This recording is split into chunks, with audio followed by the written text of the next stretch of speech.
예, 제가 오전에 그 심사 책임 교수님으로부터 해당 논문에 대한 표절 의견을 달라고 요청을 드려서 자료가 왔습니다. 여기 성명으로 기재되신 박기안 경희대 명예교수님이 심사위원장이십니까? 아니면 심사위원 중에 한 분이십니까? 심사위원장님은 자꾸 하셨고요. 네. 심사위원 중에 한 분이십니까? 예. 네. 심사위원 중에는 가장 시니어셨습니다. 네. 이 입장문을 제가 읽어보니까 결론적으로 표절이다 아니다라는 그런 내용은 없습니다. 근데 대신 인용에 있어서 일일이 출처를 달지 않고 큰 제목을 달거나 논문 뒤에 참고문헌 리스트에 올리는 정도로 간편하게 취급할 수 있다라고 하는 원칙론적인 얘기를 하고 계십니다. 제가 왜 이분이 지금 실제로 심사를 하셨는지 물었냐면 이분이 얘기하신 이 기준만 적용해도 후보자의 논문에는 표절로 의심되는 내용들이 너무나 많이 있습니다. 좀 제가 상세적으로 말씀을 드리자면 후보자의 논문에는 통편집 수준의 인용 및 표절이 있습니다.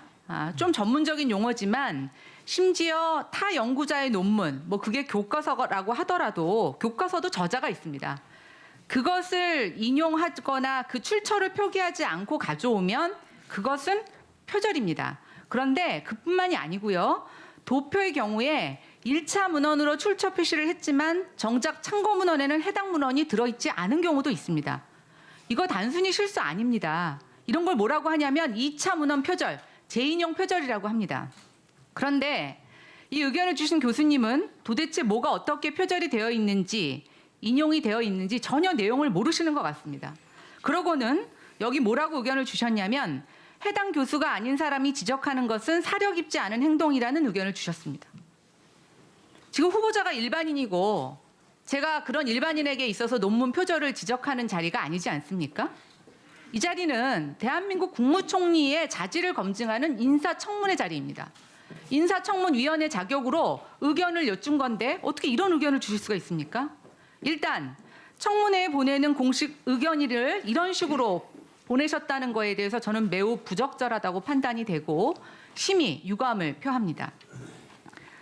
후보자님, 저는 정세균 과거 의장님 굉장히 존경하던 의원 중에 한 사람이었습니다. 그리고 저도 지금 4년 정도 정치인을 하면서 저는 정치인들이 좀 더 솔직해져야 된다고 생각합니다. 논문을 집중적으로 쓸 수 없죠. 그럼 어려운 환경입니다. 그러다 보니까 불가피하게 실수가 있었다. 그러나 고의는 아니다. 어떤 경우에는 문헌 정리를 지인을 시켰다. 근데 내가 그걸 꼼꼼히 표절 여부를 확인하지 못했다. 이게 정상이 아닙니까?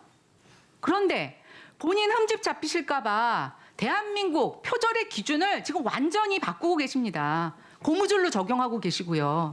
이게 맞는 겁니까?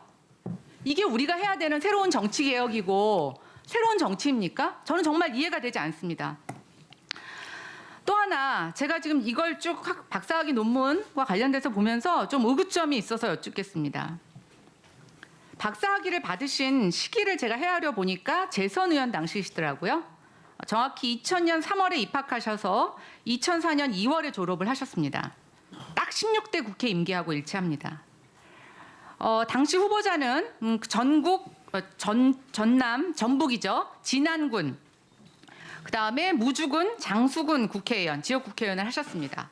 근데 제가 봤더니 슬라이드를 한번 봐주십시오.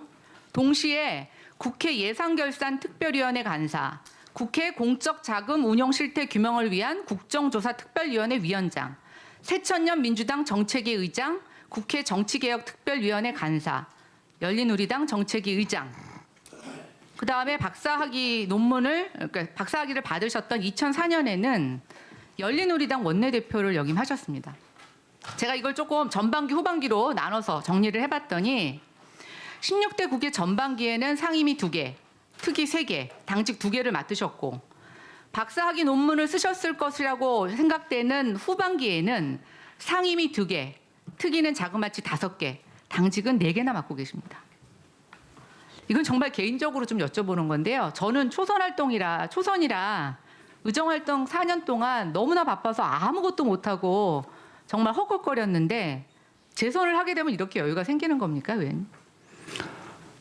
지금 질문을 하시는 요지가 무슨 말씀인지 정확하지가 않은데요.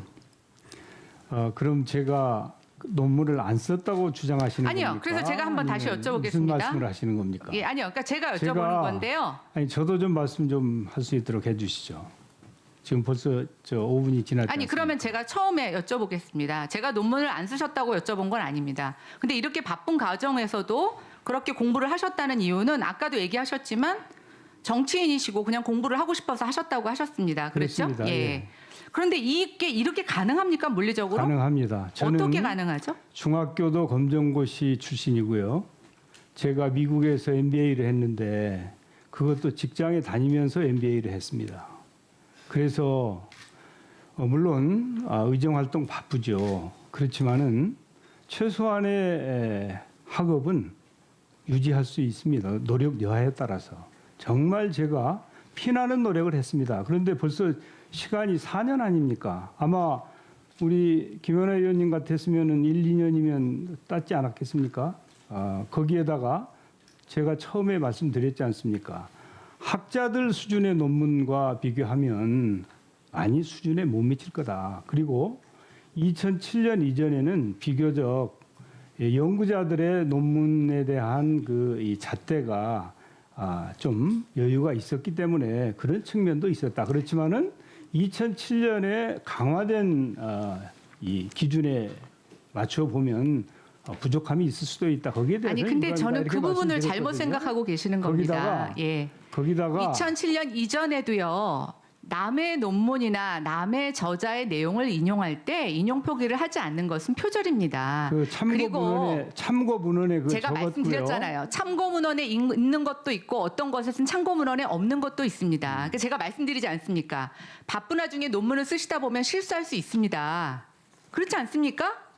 그리고 그게 학계에서 이거는 법적인 저작권 문제도 아니고요. 윤리 규정입니다. 그러면 실수하셨다. 너무 바쁜 와중에 이 일을 많이 하시면서 논문을 쓰시니까 미처 꼼꼼히 못 챙겨봤다. 실수하셨다. 학계에서 표절로 인정하면 표절이다. 그러나 고의는 아니었다. 또 제가 여쭙고 싶습니다. 학위 여부나 아니면 표절 여부가 저는 국무총리 자격 기준의 결정적인 자료라고 근거라고 생각하지는 않습니다. 그러나 후보자님의 진실성, 후보자님이 거짓말을 하시는지 본인의 사정에 대해서 얼마나 진실하게 얘기하시는 건 저는 다른 문제라고 생각이 됩니다. 그래서 제가 말씀드리는 거지 않습니까? 표절을 인정하십니까? 고의는 아니었지만 저는 학자가 아닙니다. 학자가 아니면 표절을 그리고 해도 됩니까? 저의 논문에 대한 1차적인 평가자는 지도 교수님이라고 생각합니다. 그래서 저는 2006년도에 산업자원부 장관 청문회를 할 때 이 논문을 위원님들께 다 제출을 했습니다. 그때는 아무 문제가 없었습니다. 그런데 2012년에 제가 전라북도의 무진장 임실에서 정치를 하다가 종록으로 출마를 하기 위해서 종록으로 옮겨옵니다. 그때 귀당해서 저의 논문을 문제 삼습니다. 그래서 그때부터 제가 교수님들께 저의 논문에 대해서 이런 문제가 제기되는데 어떻게 했으면 좋겠습니까? 아마 제 논문이 부족함은 좀 있을 것 같은데 이걸 모교에 얘기를 해서 폐기를 해야 됩니까? 아니면 어떻게 해야 됩니까? 그랬더니 교수님들께서 그 정도 이제 완벽하다고 할 수는 없지만 그 정도의 논문이라면 그래도 수고를 많이 한 것이다. 그러니까 그 논문을 반납하거나 할 사유가 아니다.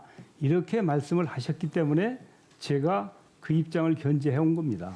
그러니까 뭐 학위를 반납하시고 이런 문제는 다른 문제라고 생각이 되고요. 아니, 아니죠. 표절 이걸 교수님들한테 윤리성위원회를 열어서 이 논문의 표절 여부를 심사를 보신 건 아니지 않습니까? 지도 그렇습니다. 교수님하고만 예. 얘기하신 거지 않습니까? 물론입니다. 네네. 그렇죠. 개인적으로 얘기하는데 저도 학교에서 강의를 하고 학생도 돼봤습니다.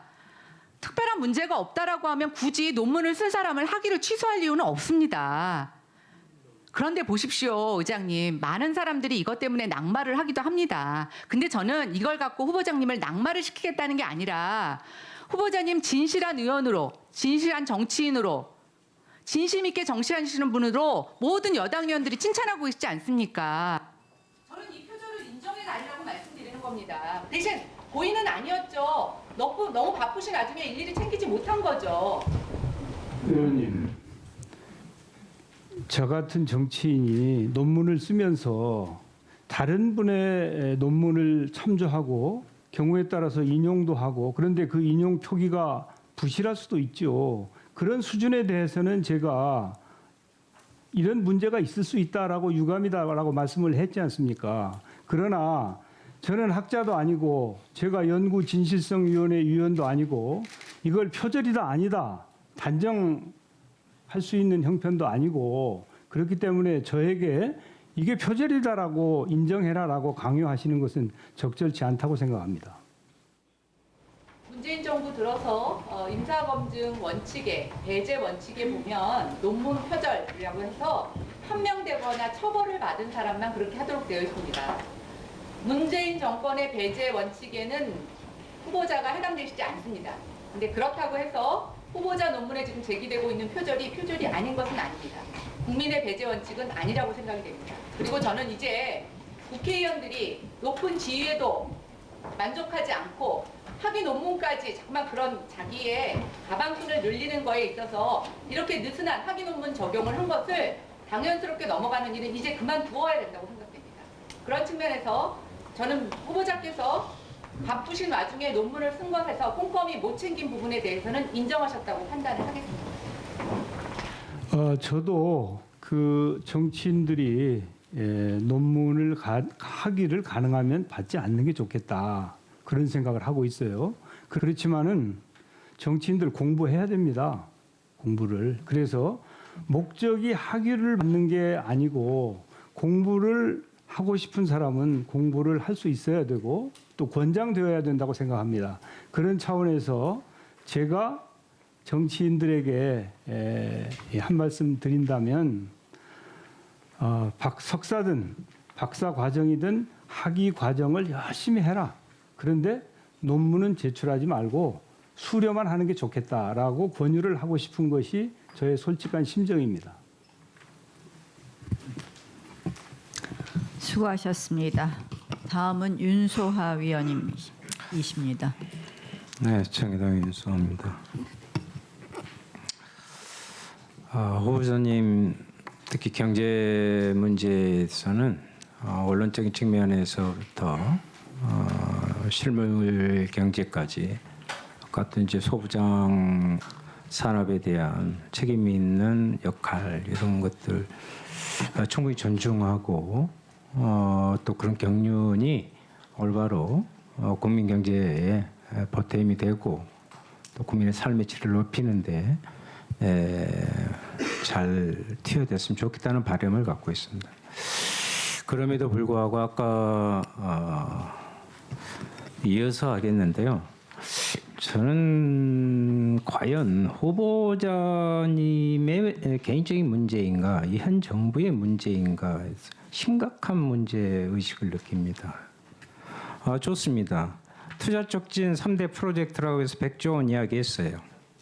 민간 투자 25조, 민자 25조 해서 공공 투자 60조 했습니다. 그런데 아까 민자 투자를 말씀하실 때 대단히 긍정적이고 적극적인 해석을 해주셨단 말씀이죠. 그런데 불행하게도 말이죠. 오늘 대전시에서 제가 언론을 보고 알았는데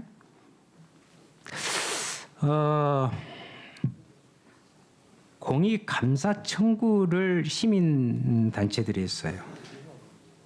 대전 하수 분뇨 처리장과 관련한 문제인데요. 이전에 이게 대전시가 재정을 이유로 해가지고 2016년에도 상수도를 처음으로 물을 사업화하는 민영화해내려다가 저지당했던 것인데 이것까지 하겠다는 거예요. 이것을 7,536억 원을 민자 유치해가지고 30년 동안 1년에 753억씩 2.68%, 2.98%인가요? 그 정도의 수익률을 보장해 주면서 과연 이런 공공재를 이런 식으로 민자 유치한다. 그것이 BTO A 방식이 됐든 어쨌든 간에 저는 그런 이 아까 그 답변에 저는 이 두려움이 생겨요. 이 공공지 지금 뭐 유행처럼 이렇게 되는 부분 물론 전체 경제를 살린다는 부분에서 이렇게 말씀하시는지 모르지만 지금 서울에서 세종까지 고속도로 마찬가지 아닙니까? 근데 이거 왜 옛날로 이렇게 돌아가냐 이 말이죠. 저는 이건 정말 국무총리 되시면요, 이거 진짜 경제 가닥을 다시 잡아주셔야 된다. 큰일 난다고 저는 생각을 합니다. 그래서 말씀드리는 거고요. 60조 규모의 공공투자기관도 결국 전부 SOC 투자인데요. SOC 투자 무조건 절대적 나쁘다 이런 건 아니지만 보니까 구색 맞추기로 들어간 녹색 투자라고 해봐야 전기자동차 42,000대에서 65,000대 뭐 급속 충전소 1,200곳, 1,500곳 늘리는 정도입니다. 생색내기죠. 확장 재정에 기반해서 투자 주도형을 끌고 가겠다고 했지만 내용을 보면 저는 이전 정부의 경제 정책과 다를 게 없다. 아주 저는 상당히 우려되고 서글프기까지 합니다. 지금 정부가 제시하고 있는 이런 것들을 보면 소득 불평등을 줄일 대책은 안 보이고 부동산 투기를 막을 대책보다는 건설 경기를 부양시킨 정책들로 가득 했단 말이죠. 제가 알기로는 저는 왜 후보자님 경제 부분에 존경하는 마음을 갖고 있냐면 아마 2011년에 분수 경제론을 쓰셨던 걸로 알고 있고요. 예, 그렇습니다. 예, 또 더불어 경제론을 설파하셨습니다.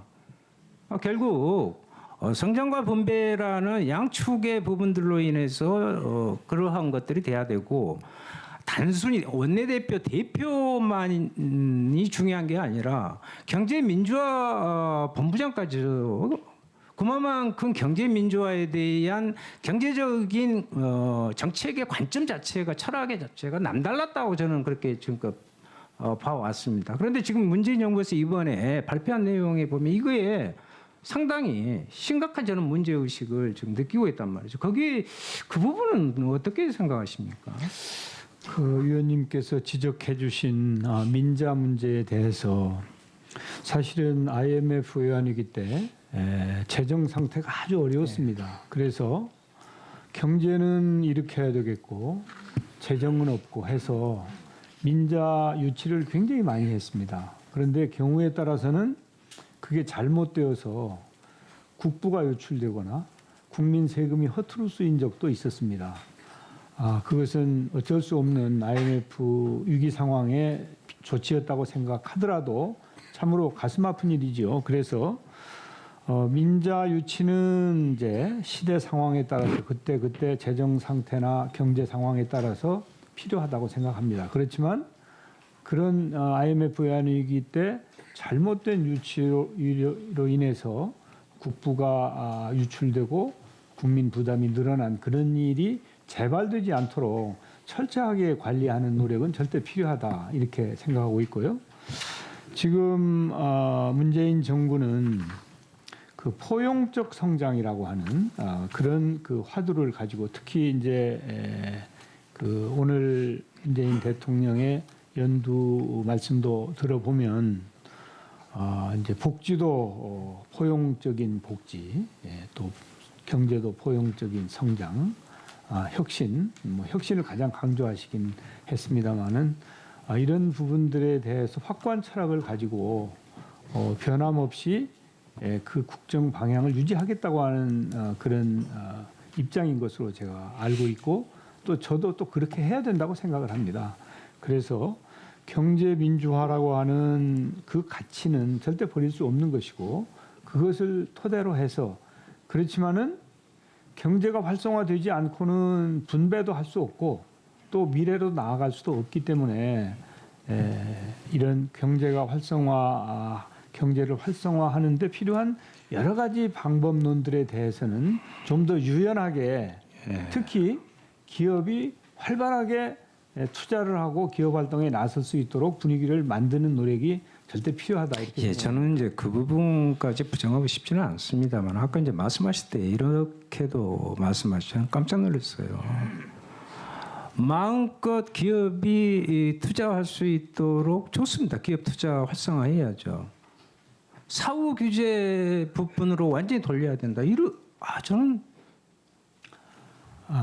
아니요. 그것이 필요할 수는 있지만요. 규제 완화가 일부 필요한 부분이 있지만 소부장 사업 같은 경우에도 아까 말씀하셨습니다만 그러면 화평법이나 화관법이나 이러한 부분들을 제대로 하지 않으면요. 결국은 어떻게 되냐면 그 소부장은 저는 실제로 고부가 가치로 갈 수 없고 생산성이 오히려 저는 낮아질 수밖에 없다. 그래서 결국 경쟁력이 처질 수밖에 없다는 생각을 나름대로 가지고 저는 경제 전문가는 아닙니다만 그런 걸 가지고 있고요. 그렇기 때문에 저는 지금 현재 성장률이나 일자리 개수 이런 거 중요하죠. 그러나 성장의 질과 고용의 안정성과 분배 개선 이걸 중심으로 쭉 이렇게 놓고 오다가 여러 가지 경제가 어떻게 보면 거시적으로 대내외적으로 좋지 않으니까 결국은 다시 이렇게 이 방향으로 완전히 이렇게 180도 틀은 것 같은 그런 두려움이 있단 말이죠. 예, 거기에 대해서는 제가 좀 한 말씀 드려서 오해를 풀어드려야 될 것 같은데요. 전통 산업의 경우와 앞으로 4차 산업혁명 시대의 미래 산업은 본질적으로 다른 측면이 있습니다. 미래 산업은 우리와 경쟁하는 나라들이 미국이나 중국이나 독일이나 일본 같은 나라들과 우리가 경쟁을 하고 있지 않습니까? 그러면 중국 같은 나라는 아예 규제가 하나도 없다고 하지 않습니까?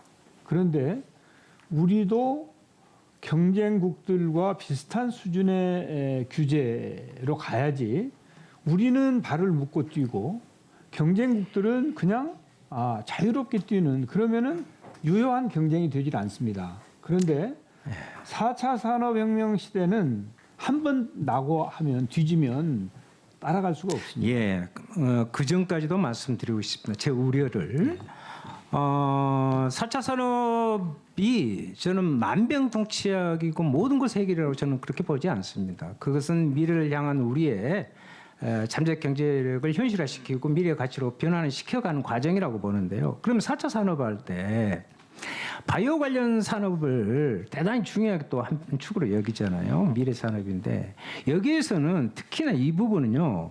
국민의 생명과 안전이 직접적으로 관련된 부분입니다. 그러면 이 부분에 대해서는 규제를 보다 더 심도 있게 잘 해야 된다는 말씀입니다. 그래서 규제가 무조건 다 풀어내는 것이 정상은 아니다. 그래서 그런 부분에 대한 정확한 좀 분석과 거기에 대한 안전 장치를 마련하면서 그런데 가야 되지 않겠나. 뜻에서 맞습니다. 공정거래라든지 환경이라든지 보건이라든지 또 이런 규제들은 그렇게 쉽게 그냥 무시할 수 없죠. 그렇지만은 이제 새로운 산업을 일으킴에 있어서는 그 산업들이 규제 때문에 앞으로 나가지 못하게 하는 것은 경우에 따라서는 지혜롭지 못할 수도 있다 하는 그런 관점을 말씀드린 겁니다. 네, 수고하셨습니다. 성일종 의원님 자료 요구하시겠다고요? 네, 자료 요구하십시오. 네.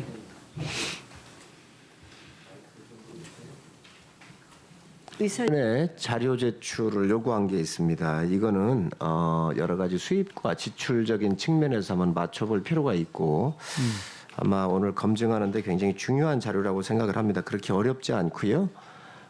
제가 확인을 해보니까 후보자님께서 국민연금으로 받으시는 게 1년에 한 180만 원 정도 받으시는 것 같아요. 아니요. 이 기록에는 그렇게 나와 있는 것 같아요. 그러시고 또 개인적으로 보험을 들으신 게 있으신 것 같아요.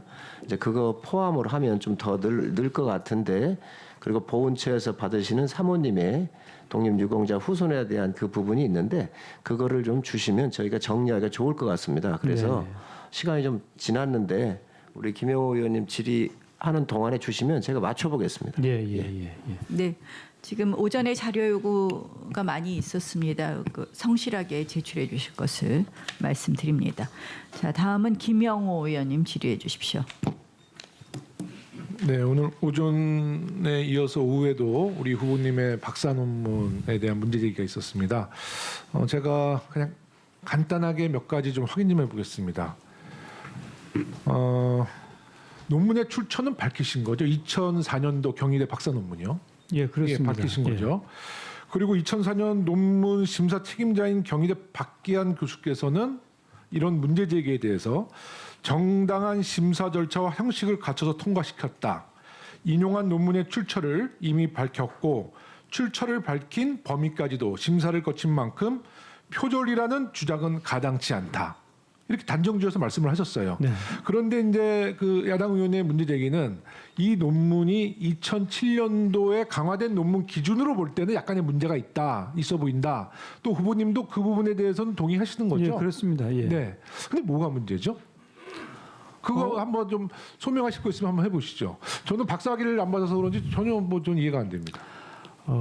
이제 사실 뭐 제가 그 박사학위 논문을 어디 직장에 제출하거나 이용한 적은 한 번도 없습니다. 그냥 이제 공부를 좀 더 해야 되겠다고 하는 생각으로 제가 그 논문을 쓸 때 참 고통스러웠고요.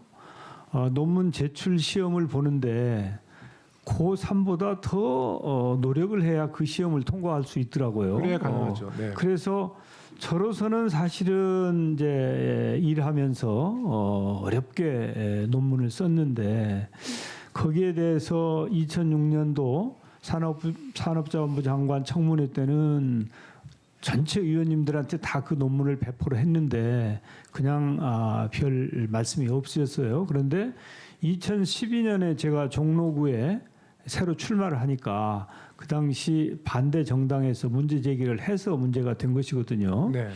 그런데 이미 이제 제가 종로구에 출마했을 때는 그때의 기준이라고 하는 것은 2007년도 이후의 기준 아니겠습니까? 네, 네, 네. 그 기준으로 보면 이제 문제가 좀 있다는 겁니다. 네, 네. 그래서 사실은 저는 솔직히 말씀드리면 학자가 아니기 때문에 어디까지가 이건 정확하게 문제가 있고 어디까지는 괜찮고 하는 명확한 개념은 없습니다.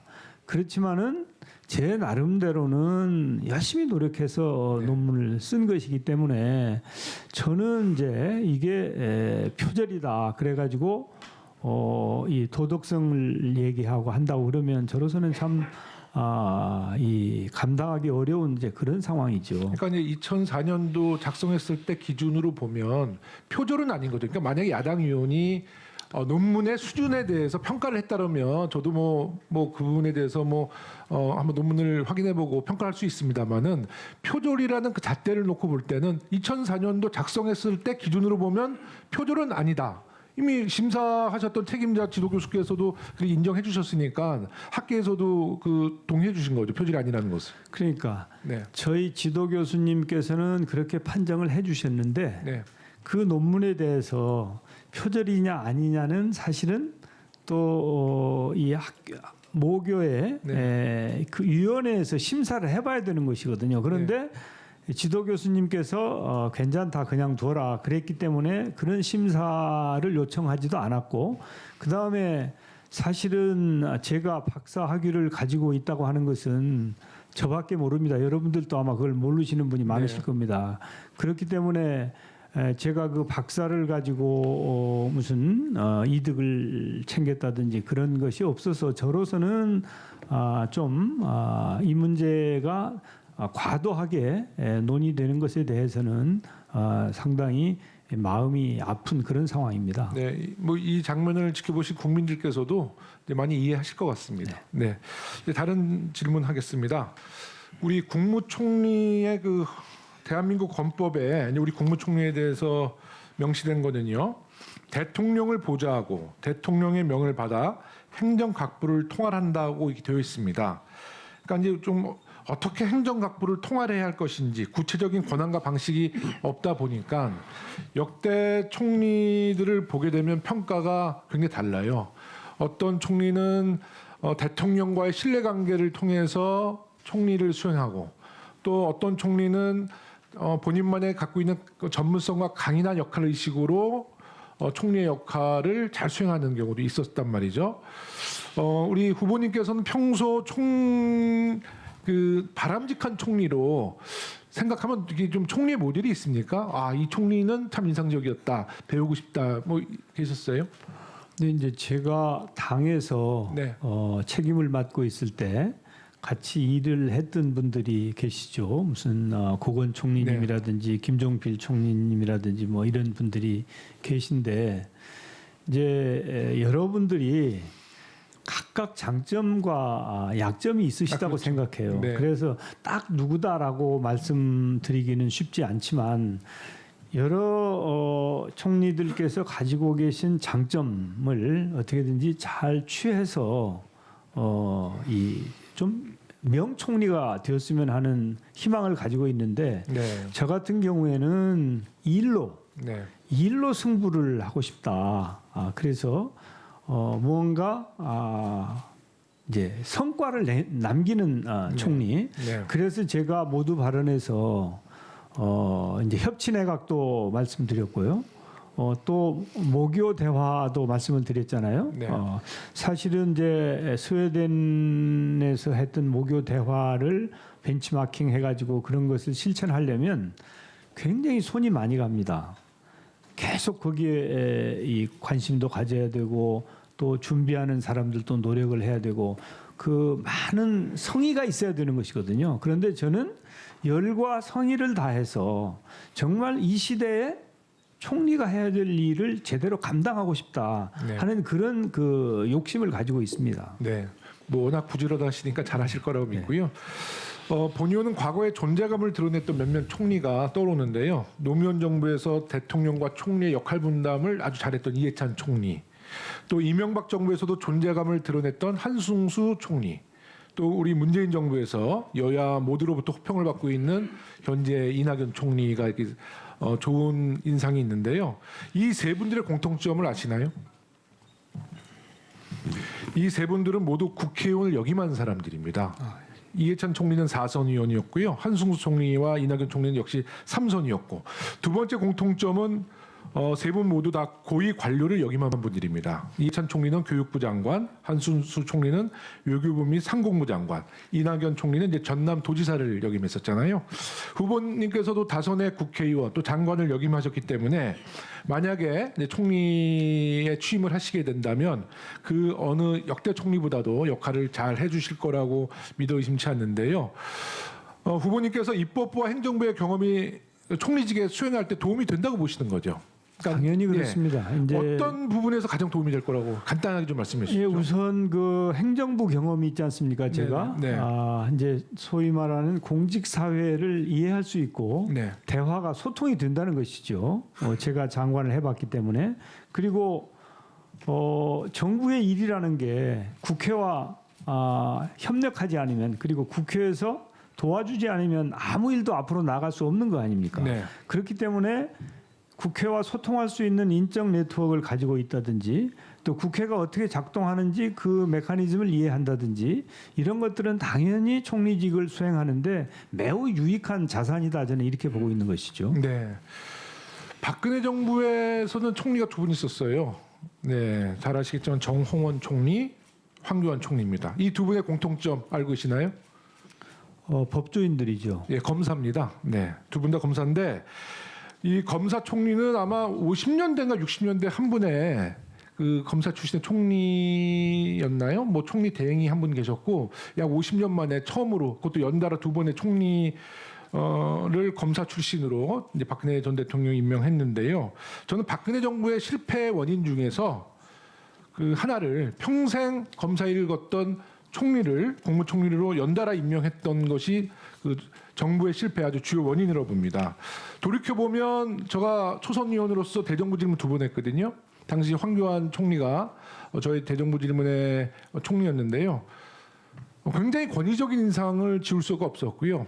조금만 불편한 얘기하면 바로 얼굴에서 그 분노가 이렇게 딱 보이고 또 일관적으로 어려운 답변에 대해서는 답변을 해주지 않았습니다. 혹시 취임하시면 국회 대정부 질문에서 야당 의원의 공세에 대해서 우리 후보님께서는 그처럼 일관적으로 부인하고 답변 안 하시고 화나시면 울그락불락 하실 겁니까? 저는 잘 그러지 않는 성격이죠.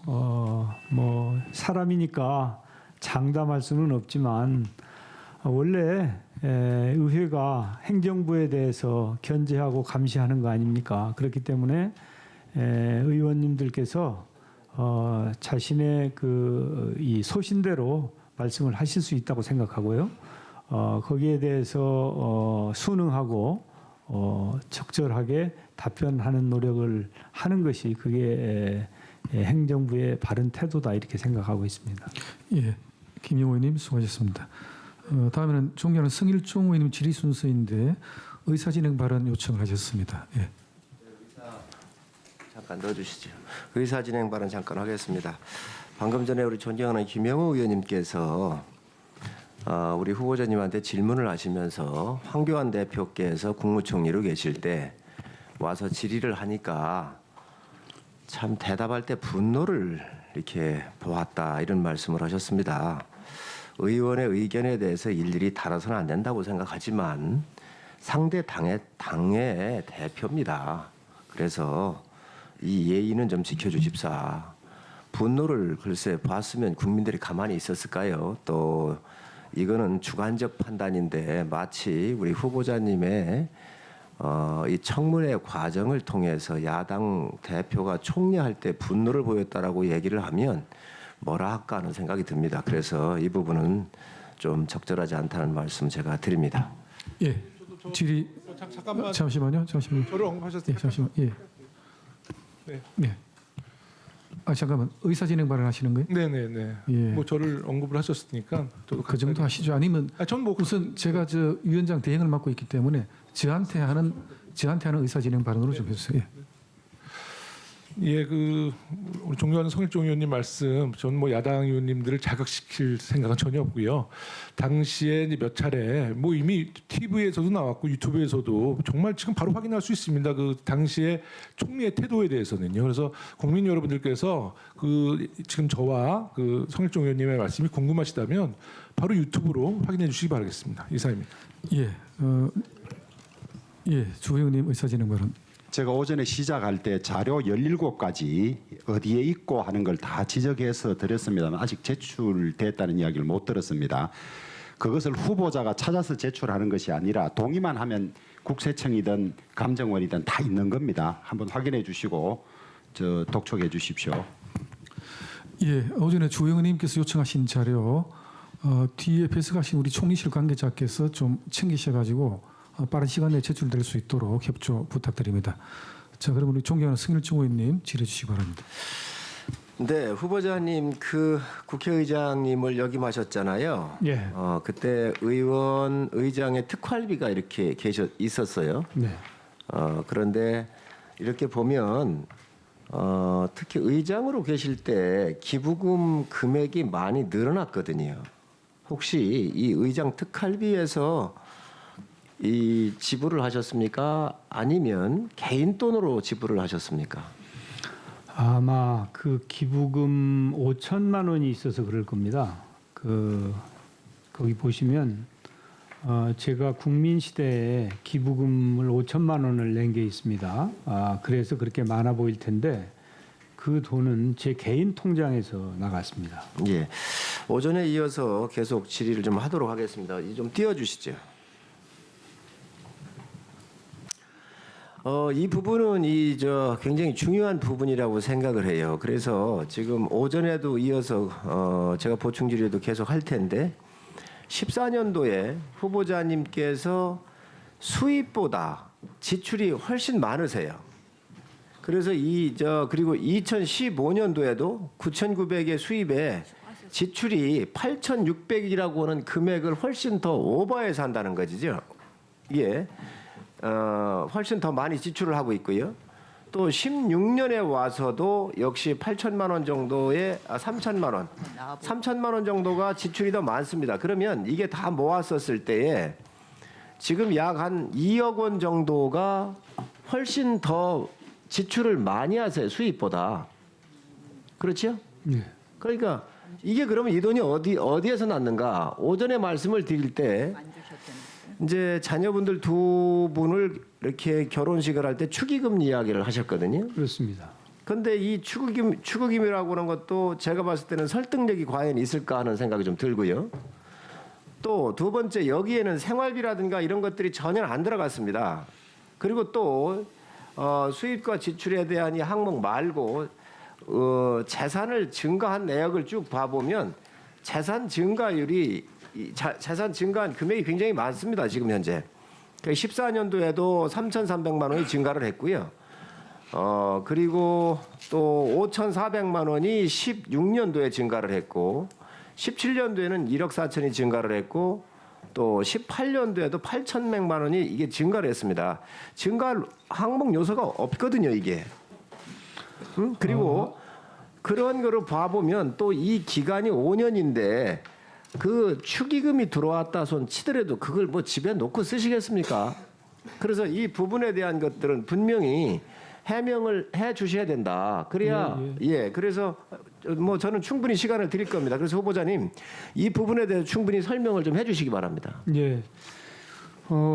이제 제가 그 답변서에 서면 질의 답변에 그 제 두 자녀 축의금을 합쳐서 3억 정도의 수입이 있었다 이렇게 말씀을 드렸지 않습니까? 그리고 이제 보훈연금과 또 저의 국민연금 수입과 또 개인연금 수입 이런 것들을 합치면은 1년에 상당액이 됩니다. 그래서 그 돈을 합치면 지금 의원님께서 지적하신 출처가 불명할 수 있는 그 돈을 커버하고도 훨씬 넘습니다. 특히 이제 2016년에는 또 선거가 있었기 때문에 2015년에 지출하고 2016년에 그 이 선관위로부터 그 돌려받은 그 자금도 있고요. 그리고 2017년 후보자님 잠깐만요. 선관위로부터 돌려받은 자금은 수익 금액이 아니지 않습니까? 물론 그거는 그렇죠. 본인이 자산이 냈다가 돌려받은 거기 그렇죠. 때문에 그거는 제로 상태로 봐야 돼요. 캐시플로우를 말씀드리는 거예요. 아니, 캐시플로우도 똑같습니다. 현금 흐름을 아니 현금 흐름도 가지고 있는 예금에서 빼가지고 갖다 넣기 때문에 똑같은 겁니다. 물론 그렇죠. 네. 그것은 이제 이 현금이 어디서 어떻게 왔느냐 전후를 따질 때 있는 것이고요. 그 다음에 2016년과 17년에는 제가 의장을 했지 않습니까? 의장은 세비가 의원보다 많습니다. 그거 다 기록을 했습니다. 여기에 그래서 그걸 다 잡았습니다. 네. 자, 그런데 이게 저 후보자님 상당히 문제가 있습니다. 지금 말씀하신 걸 다 잡았고요. 현금 흐름에 대한 것도 다 고려를 해도 이게 플러스가 난다는 거예요. 그래서 이거에 대한 명확한 그렇지 않은데요. 잘 그리고 정확하게 보이진 않는데요. 저기 보면은 그리고 네. 또 이 개인연금 지금 자료를 안 주시는데 개인연금을 내주신 재산서류 목록 280페이지에 보면은 180만 원에서 200만 원 사이예요. 받으시는 게. 그런데 개인연금은 그렇게 많지 국민연금 않고요. 정정하겠습니다. 국민연금. 그래서 개인연금을 들어놓은 게 있으신 것 같아요. 그거를 좀 내주시고 또 이 보훈처 같은 경우는 독립 후공자에 대한 연금이기 때문에 이건 금방 나오거든요. 그래서 이 부분을 정확하게 계산을 해도 연 4천만 원을 계산해도 이게 수지가 플러스가 난다면 비용을 훨씬 더 많이 지출하고 계세요. 그렇지 않은데요. 저 수입 지출 차액하고 또 순 재산 증가를 합치면 얼마가 되죠? 얼마가 되는데 매년 이 소득 외의 수입이 한 4천만 원쯤 된다고 가정할 때 5년이면 4, 5, 22억이고요. 자녀 축의금이 3억이고 그것만 해도 5억. 자, 그래도 그게 4억 6천인데 지금 저는 이게 맞지 않는다고 생각을 하고요. 또 하나 질문을 좀 드리겠습니다. 네. 뭐냐면 매년 이렇게 기부금을 내고 하시니까 소득공제를 받으셨거든요. 그렇습니다. 예. 자, 그렇죠. 저는 소득공제 받을 수 있다고 생각하고 합법적이라고 생각을 해요. 자, 그런데 그러면 자녀들에 대해서 결혼할 때 받은 축의금이 3억입니다. 예. 이거는 사회 통령상 국가로 국세청에서 이야기하는 증여세에 의해서 사회 통령상 받는 금액을 초과했었을 때 증여세를 내셔야 돼요. 예. 증여세를 내지 않으셨어요. 안 내셨는데 여기에서 낸 자기 급여에 대한 이 소득세에 대한 것은 연 1,000만 원 정도씩을 전부 다 공제를 받으셨단 말이죠. 과연 이게 형평성이 맞는가? 이제 결혼 축의금은 소득세 그 부과 대상이 아니고요. 이제 혹시 그걸 누구한테 증여했다든지 할 때 대상이 되는 겁니다. 아마 이런 점 때문에 그런 것 같습니다. 우리나라의 축의금이라고 하는 것은 품앗이 성격이 있지 않습니까? 제가 40년 넘게 일을 했으니 얼마나 많은 축의금을 냈겠습니까? 뭐 후보자님 그 축의금은 1억 5천이 아니고 두 분이니까 3억 그 이상을 전 들어왔을 거라고 생각을 합니다. 또 그만큼 역할을 하셨고. 그건 무슨 말씀을 그렇게 하십니까? 아니죠. 우리 후보자님께서 그동안 공직 활동을 하신 거나 또 사회 활동 여러 가지 또 도움을 주신 거에 비하면 예. 그 축의금 금액이 결코 적은 금액은 아닐 것이다. 더 들어올 수도 있다라고 생각을 해서 그 부분에 대해서 문제를 안 삼는데 이 국세청의 자료입니다, 이게. 그건 사실이 아닙니다. 예. 예? 그 3억이 맞습니다. 아니 3억이 맞는데 제가 볼 때는 3억이 됐든 2억이 됐든 그 금액에 대해서는 문제 삼을 건 아니지만 네네. 뭐 충분히 그 인정을 하겠습니다. 그러나 여기에 국세청 자료에 보면 경조사비가 사회 통념상 필요하다고 인정되는 금액을 초과할 때는 증여세를 매기도록 이게 국세청 자료입니다. 저 뒤에 참모분들이 지금 잘못 갖다 주고 계시는 것 같은데 그래서 이거에 대해서는 초과적으로 들어온 이 수익에 대해서는 세금 조치를 안 했는데 예. 그동안 낸 이 금액에 대해서는 전부 다 우리가 후보자님께서 매년 1,000만 원 이상씩을 가까운 돈을 소득공제를 받았다는 것이지요. 자, 그러면 이게 과연 맞는가? 네, 무슨 말씀인지는 이해를 하겠습니다. 우리 의원님 취지를. 그래서 제가 이제 그 제도와 법에 따라서 바르게 했다고 생각을 하고 있는데 혹시 위원님이 말씀하시는 것처럼 그 1억 5천에 축의금을 과세하지 않고 소득세를 납부하지 않고 사용한 것이 문제가 되는지는 그것은 세무당국하고 제가 한번 알아보도록 하겠습니다. 그래서 혹시라도 그게 제가 마땅히 세금을 냈어야 되는데 세금을 내지 않았다 그러면은 이제 별도로 그 문제는 법대로 해결해야 될 문제이고요. 사실은 제가 매년 우리 의원들이 그 재산 신고를 하지 않습니까? 그렇기 때문에 연말에는 항상 제가 이걸 결산을 한번 해봅니다. 이게 뭐 잘못된 건 없는지 어쩌는지. 그래서 보좌진이 이제 재산 신고나 소득 신고 이런 것들을 준비하지만 그래도 제가 한번 보거든요. 그래서 그 당시에 제 기억에 이 축의금은 그 세금을 안 내도 되는 거냐 좀 알아봐라 그렇게 얘기를 했더니 이제 과도한 게 아니면 과도하다는 것은 아마 뭐 이 상괴를 벗어나서 엄청난 축의금을 받았을 경우를 말씀하시는 것 같습니다. 이 정도는 전혀 대상이 아니라고 합니다. 그렇게 보고를 받고 제가 세금을 안 낸 것입니다. 자, 지금 자료 제출을 계속 안 하고 계십니다. 조금 전에도 주호영 의원께서 지적하신 것 같은데요. 오전에 제가 아까 장학금 수여 내역 또 생활비까지 주는 장학금을 수여했다고 하시는데 왜냐하면 상당 기간 외국 유학을 했음에도 불구하고 환전 영수증 자체도 한 장도 없는 것은 저희는 일반적으로 상식적으로 납득이 안 됩니다. 그런데 장학금을 다 받고 생활비도 받았다 하셨습니다. 그런데 이것은 저희가 뭐 실질적으로 이와 관련해서 송금 내역을 내달라 이런 이미 자료 요구를 했었고 그동안 이 전체적으로 후보자 및 배우자 직계 비속의 대학 졸업 증명서 등등등등 장학금 수여 내역까지 좀 달라 이런 요구를 했었던 것으로 알고 있습니다. 그런데 왜 미리미리 준비를 안 하셨는지 지금 이 부분에 대해서 다시 빨리 미국 대학 측에 연락을 하셔서요.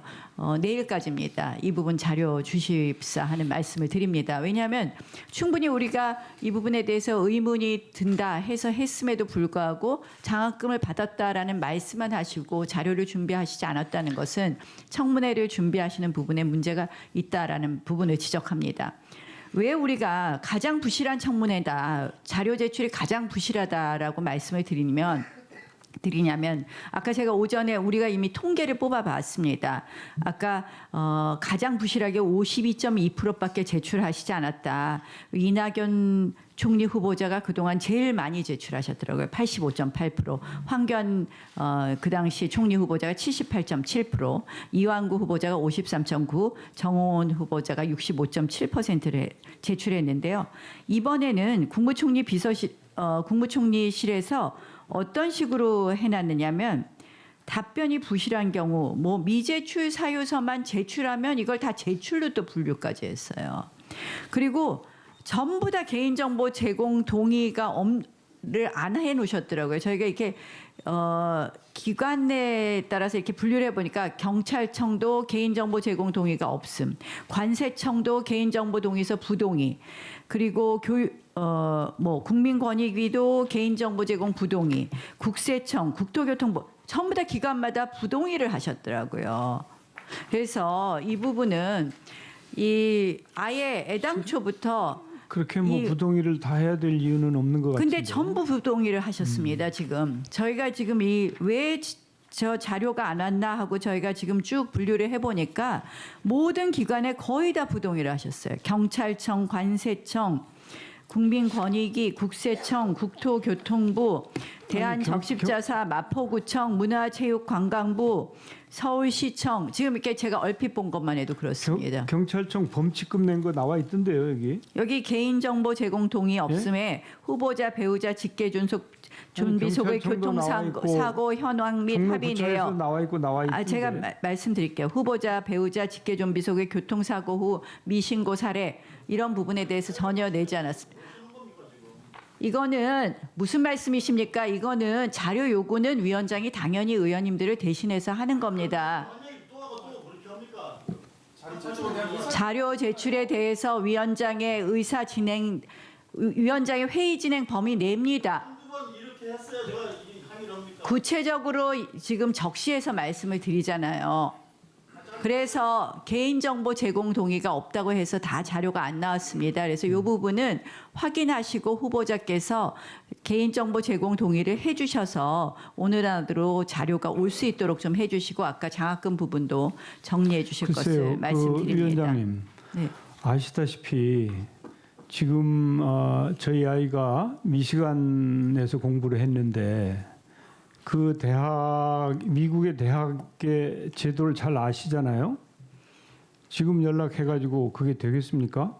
이메일을 한번 보내보시죠. 그러니까 저희는 납득이 안 되는 것이 하겠다고 하고 그건 제가 보기에는 물리적으로 안 될 것 같은데 제가 선서를 했지 않습니까? 증인 선서를 했고 장학금을 받아서 학비는 면제를 받았고 생활비도 돈을 받았고 또 강사, 이 조교와 강사를 하면서 소득을 냈습니다. 이렇게 말씀을 드렸거든요. 그런데 물리적으로 안 되는 것을 지금 말씀하시는 것은 현실적이지 않다고 보고요. 그래서 되는 건 되고 제가 금방 여러 가지 말씀하신 것들 중에서 가능한 한 국내에서 낼 수 있는 것은 최대한 내도록 그렇게 제가 오전에 이 청문회를 마치고 점심시간에 단단히 당부를 해두었습니다. 제가 굳이 자료를 안 내야 될 이유가 없는 사람입니다. 그러니까 최선을 다해서 자료를 제출할 터이니까요. 계속 자료 청문회가 되지 않도록 그렇게 좀 잘 좀 이끌어 주시면 고맙겠습니다. 그러니까 후보자 자료를 후보자 측에서 안 내는 게 아니라 동의만 하면 다 있는 자료를 동의를 하지 않고 지금 시간을 끌고 있어요. 저는 더 자세히 보고 있습니다. 의사진행 건을 얻고 아예 마이크를 받고 하시죠. 예, 주호영 의원님 말씀하시죠. 자료를 무슨 오래돼서 못 찾고 이러면 우리가 내려고 해도 안 되는구나 이걸 알겠는데 예.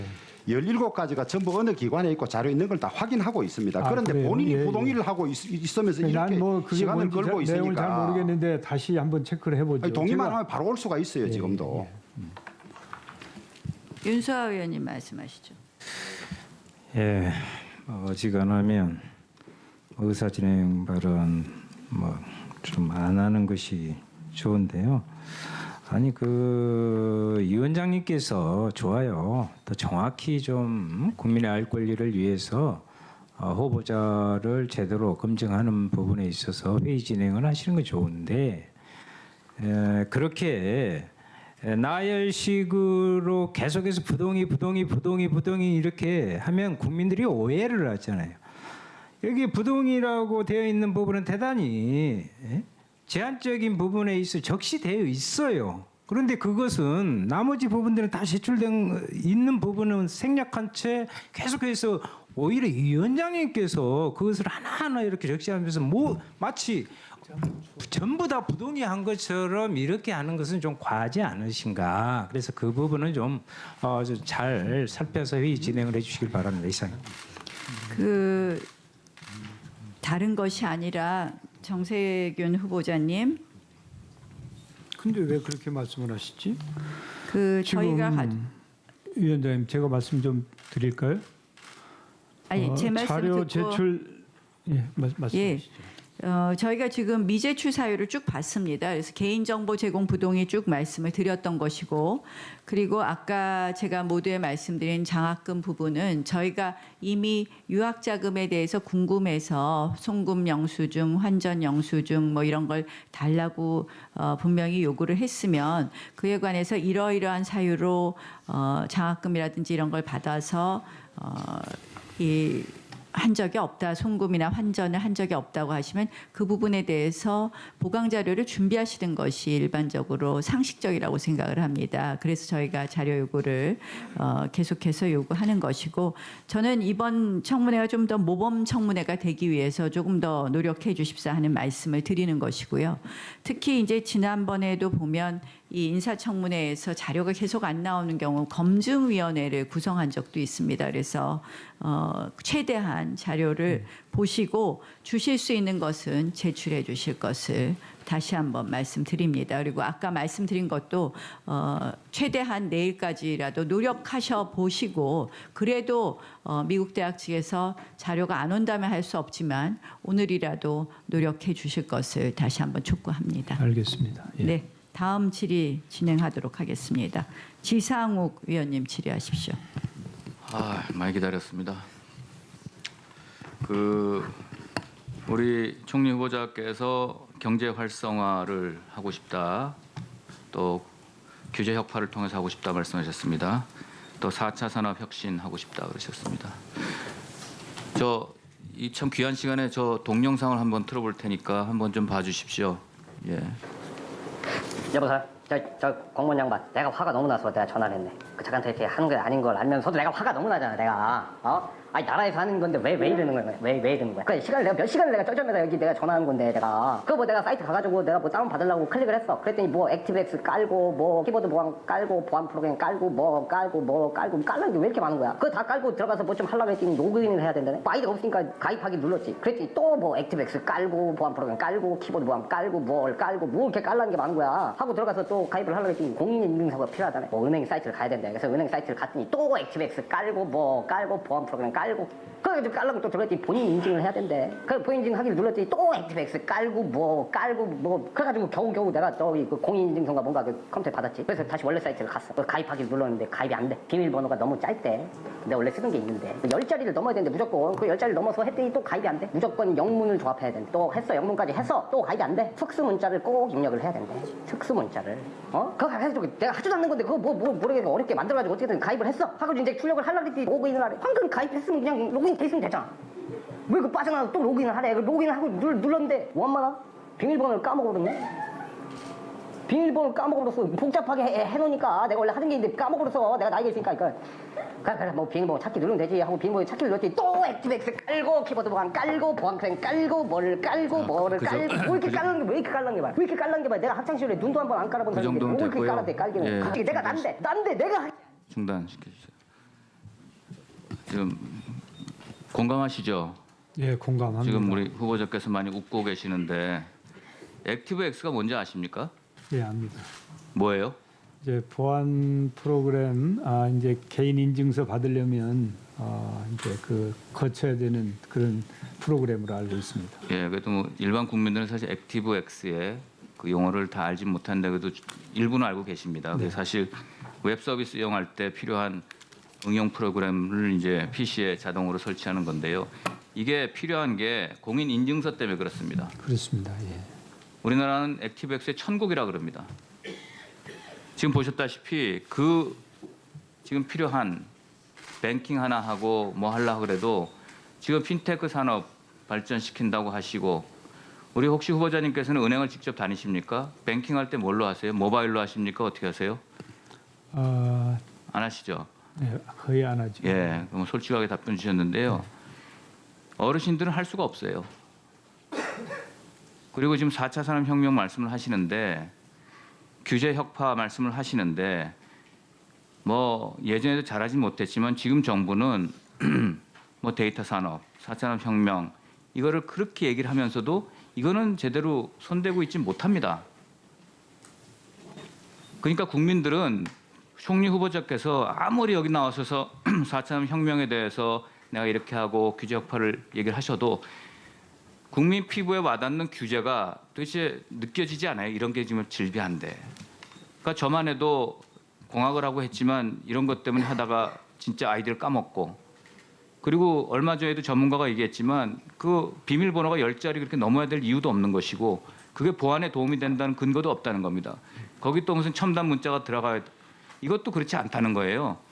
그러니까 우리 정부가 정말 제대로 기술력을 가지고 뭔가 4차 산업혁명을 하든 데이터 뭐 산업을 가든 하려면 국민들이 일상생활 할 때 너무너무 불편한 이런 것부터 해결을 못하고 말로만 맨날 데이터 산업 4차 산업혁명을 얘기를 한들 국민들이 4차 산업혁명이라고 그러면 뭔지 못 알아듣습니다.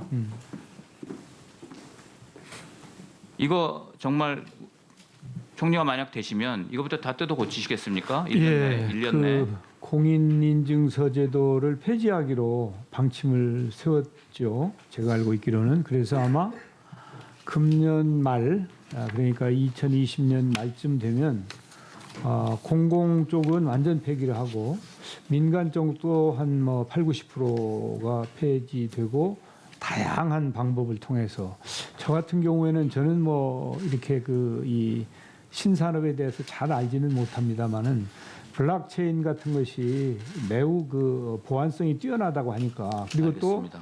또 우리가 미래에 꼭 가져야 될 기술이기 때문에 뭐 그런 블록체인 같은 것을 통해서 또 다른 이런 그 기법을 통해서 공인인증서와 같은 효과를 내고 알겠습니다. 그것은 폐지하는 게 바람직하지 않나 예. 그렇게 생각합니다. 만약에 총리가 되신다면 꼭 폐지를 해주시길 바라겠습니다. 두 번째 PPT 요것 좀 한번 봐주십시오. 여기를 보셔도 되고요. 우리 총리 후보자께서 지역구를 종로구로 가지고 계시잖아요. 네, 그렇습니다. 저는 중구로 가지고 있고요. 작년 11월에 청운동 앞에서 주민들이 모여서 시위를 했습니다. 제발 우리 동네에서 시위 좀 하지 말아달라고. 저한테도 연락이 와서 갈라 그러다가 제 지역구가 아니니까 또 후보자님 계신 지역구인데 제가 가서 참여하는 것도 옳지 않기 때문에 그냥 얘기만 듣고 민원만 받았는데요. 지금 이거에 대해서 어떻게 생각하십니까? 집회, 시위, 결사의 자유도 헌법에서 보장하는 것이지만 이분들 사는 삶의 행복 추구권도 분명히 있는 거거든요. 지금 이분들이 특히 부암동, 청운동, 사직동 이쪽 부분 특히 청운동은 더 그렇습니다. 주말마다 시위를 하면 저기 보세요. 뭐 매월 뭐 하는데 그건 뭐 이쪽에서 저쪽에서 하는데 저분들의 어떤 삶을 좀 챙겨줘야 되는 지역구에서 민원인들이 시위를 할 때 지역구 의원으로도 나가보시지 않으셨고 저는 그때 조금 놀랐는데요.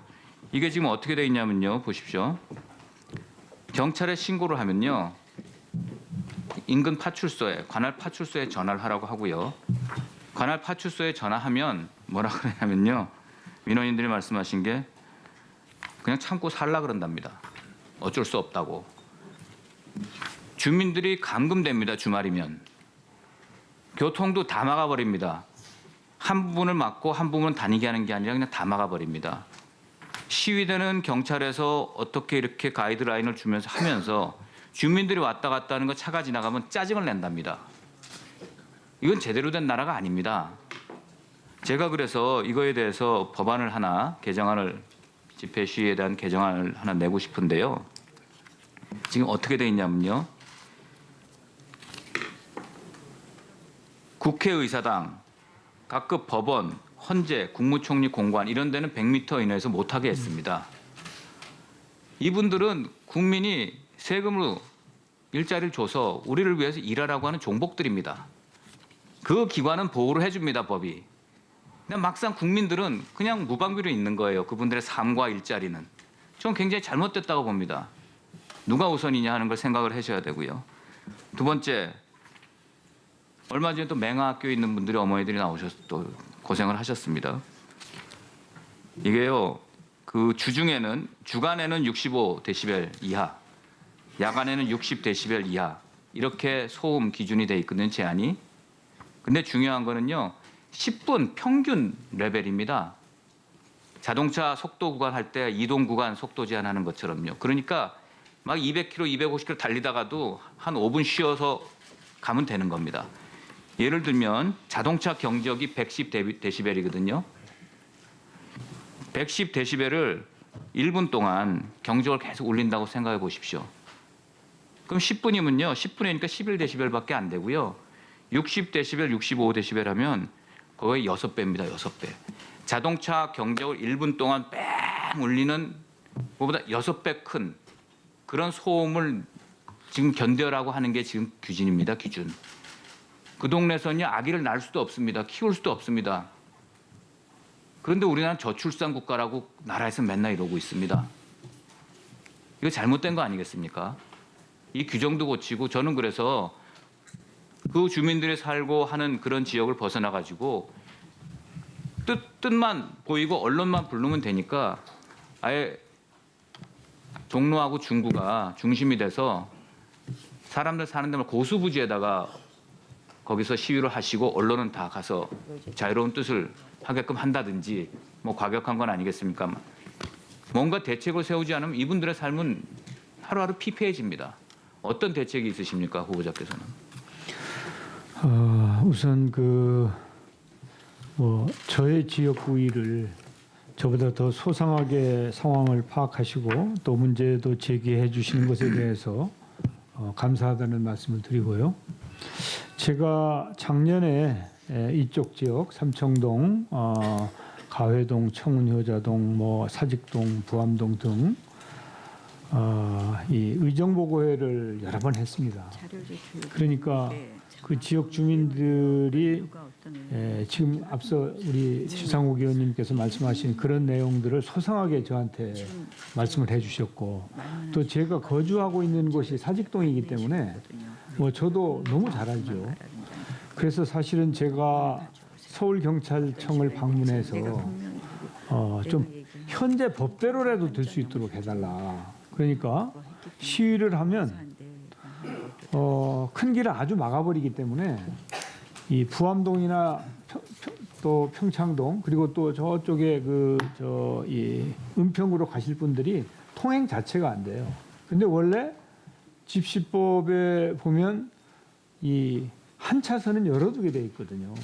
그런 거라도 법에 돼 있는 거라도 좀 해달라는 것을 비롯해서 이 문제에 대해서 경찰과도 협의를 하고 주민들하고도 많은 얘기를 했고 그러다 보니까 그런 노력을 했음에도 불구하고 별 성과가 없으니까 최근에는 주민들이 나서서 시위를 하고 그러고 있는데 어제도 시위를 했습니다. 그런데 또 최근에 집회와 관련해서 이제 이 법에 호소를 했는데 거기에서도 별 좋은 성과를 내지 못해서 상당히 고통스럽고 고민스러운 그런 일입니다. 왜냐하면 현행 우리 법을 집행하는 입장에서는 이제 법이 가지고 있는 맹점도 있고 또 법을 제대로 집행하지 못하는 부분도 있고 그래서 이런 부분들에 대해서는 하여튼 좀 더 많은 노력을 해서 주민들의 정주 여건을 보장해 드리는 그런 노력이 절대 필요하다 이렇게 생각을 합니다. 그러나 이제 근본적으로는 저는 이제 근본적인 문제 해결은 이렇게 많은 시민들이 밖에 나와서 시위를 하지 않아도 되는 사회를 만드는 것이 근본적인 치유책이라고 생각을 합니다. 그래서 이 국회가 그리고 정치권이 무언가 대의 정치가 제대로 살아나서 광장의 정치가 대의 정치를 대신하는 일을 하루빨리 마감하는 것이 우리가 해야 될 과제가 아닌가 저는 그렇게 생각하는데 그 이전에 그것은 근본적인 문제 해결의 수단이겠습니다마는 그 이전에라도 현행법이라도 제대로 준수되어서 주민들의 불편이 최소화되도록 적극적으로 노력하겠습니다. 이렇게 답변을 드립니다. 네, 수고하셨습니다. 박경미 위원님 질의해 주십시오. 네, 오늘 인사청문회에서 정책 질의에 집중하려고 10가지 이상 주제를 준비해 왔는데요. 중립을 지켜야 할 위원장은 공수처에 대한 허위 정보로 정치 공세를 함으로써 국민들을 호도했고 또 야당 간사 역시 정쟁성 발언을 했기 때문에 저도 어쩔 수 없이 정책 질의에 앞서서 잠깐 발언을 하겠습니다. 패스트트랙 사태와 관련해 야당 대표는 불법에 대한 저항은 무죄라고 했습니다. 만에 하나 그냥 가정을 해보는 거죠. 패트 당시의 사보임이 불법이라고 그냥 가정을 할 때 그에 대해 폭력을 행사하고 회의를 저지하는 건 정당할까요? 글쎄요. 그 70, 80년대 군부 독재의 불법에 맞서서 민주화 운동을 했던 인사들이요. 아무리 정당한 목적으로 시위를 했어도 집시법으로 다 실형을 살지 않았습니까? 그 당시 공안검사로 이름을 날리면서 민주화 인사들을 감옥에 보냈던 분이 할 얘기는 아니라고 생각을 합니다. 패스트트랙 당시 한국당 의원들의 범법 행위, 5년 이하의 징역, 1,000만 원 이하의 벌금에 처해지는 중대한 범죄인데요. 검찰은 이에 대해서 늑장 수사를 하더니 뒤늦게야 솜방망이 처벌을 내린 것 정말 유감스럽죠. 검찰은 증거가 명확한 의원 일부를 처벌 대상에서 제외하는 고무줄 잣대를 적용했습니다. 구체적인 실명을 거론하지는 않겠습니다만 제2의 의원실 점거에 연루된 의원 또 의안 접수를 방해한 의원 중에서 법조인을 비롯한 몇 명은 제외하고 기소하는 그런 자의적인 결정을 내렸습니다. 불법 폭력으로 동물국회로 퇴행시킨 자유한국당 의원들은 봐주기 수사를 한 데 반해서 더불어민주당에 대해서는 정치 보복에 가까운 수사 결과를 내놨죠. 공수처법이 통과되고 나니까 민주당의 사개특위 의원들을 콕 찍어서 기소나 약식 기소를 했습니다. 검찰개혁에 대해서 화풀이 수사를 하는 그런 편파성을 보였는데 후보자는 직전의 국회 수장으로서 이런 상황에 대해서 어떻게 평가하시는지 간단하게 좀 소회를 밝혀주시기 바랍니다. 저는 이제 그런 상황이 우리 국회에서 다시 재현된 것에 대해서 참으로 안타깝게 생각을 합니다. 그렇지만은 또 구구절절히 제가 말씀을 드리는 것은 후보자로서 적절치 않은 것 같아서 좀 이렇게 양해를 해주셨으면 좋겠습니다. 네, 굉장히 유보적으로 말씀을 하시네요. 네, 작년 7월 그 일본의 경제보복 조치가 시작된 직후였죠. 그 워싱턴에서 열린 한미일 의원회의에 참석했는데 네. 당시 후보자가 의원단 단장이었기 때문에 관련된 이야기를 많이 나눌 수 있었습니다. 후보자는 산업자원부 장관 시절에 한 가장 의미 있는 일로 부품 소재 산업의 경쟁력을 강화해서 미래 먹거리를 발굴한 점을 꼽으셨습니다. 2006년 5월 부품 소재 중액기업 발전 대책을 발표하고 부품 분야 기술 개발 또 첨단 소재 원천 기술 발굴을 추진한 바 있습니다. 그러니까 13년 전 일찌감치 일본의 경제 보복을 예견한 대비가 아니었을까 싶은데요. 최근 일본의 수출 규제를 무색하게 하는 그래도 좋은 소식들이 들려오고 있어서 다행입니다. 불화수소, 그동안 경제성 높은 일본 제품이 선호되면서 국내 수요의 3분의 2를 일본에 의존했었지만 수출 규제 반년 만에 생산 라인 증설로 이제 국내 수요 대부분을 충족할 수 있게 되었고요.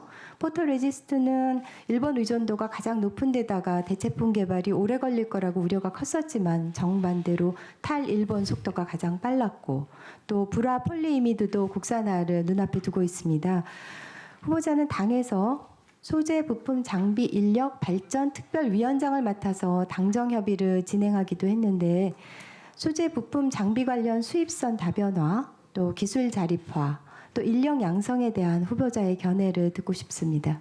네, 제가 말씀하신 것처럼 2006년도 산자부에 있을 때 부품 소재, 그때는 이제 장비까지는 들어가지 않고 그냥 부품 소재라고 얘기했습니다. 부품 소재 자립을 하지 않으면 그러면 우리가 제주는 고민 없고 돈은 딴 사람이 챙기는, 딴 나라가 챙기는 거 아니냐 하는 문제 의식에서 적극 노력을 했죠. 그때는 자동차나 선박의 경우에도 국산화율이 굉장히 낮았습니다. 그런데 그 이후에 많은 노력을 거쳐서 지금은 이제 자동차나 선박 같은 것은 거의 국산화가 완성이 되었죠.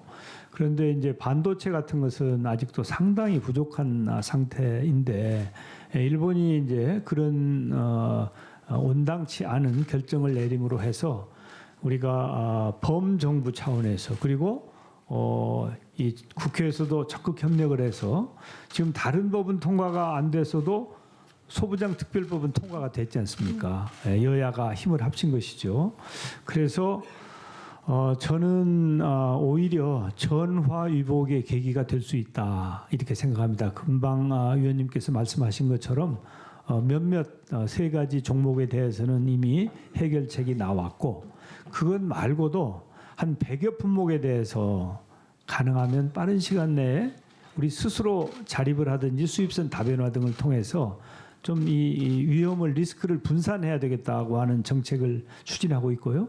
또 금년도 예산에도 과거에 비해서 훨씬 많은 2조 1천억에 달하는 관련 예산을 두고 있기 때문에 이 예산들이 허투루 쓰이지 않고 진짜 제대로 투입이 되어서 소부장 독립을 이룰 수 있다면 그것은 우리 다음 세대 그리고 대한민국의 미래 경쟁력에 크게 기여할 수 있다고 저는 확신을 하기 때문에 이것은 설령 문제가 해결되더라도 거기서 긴장을 늦추지 말고 지속적으로 소부장 인력 자립을 위해서 노력을 해야 될 분야다 이렇게 생각합니다. 네, 국무총리로서도 전력을 다해 주시기 바랍니다. 2020년 새벽 벽두부터 중국발 미세먼지가 한반도를 뒤덮었습니다. 미먼이라고 하죠. 그런 줄임말이 익숙할 정도로 미세먼지는 우리 일상에 영향을 미치는 주요 이슈가 됐는데요.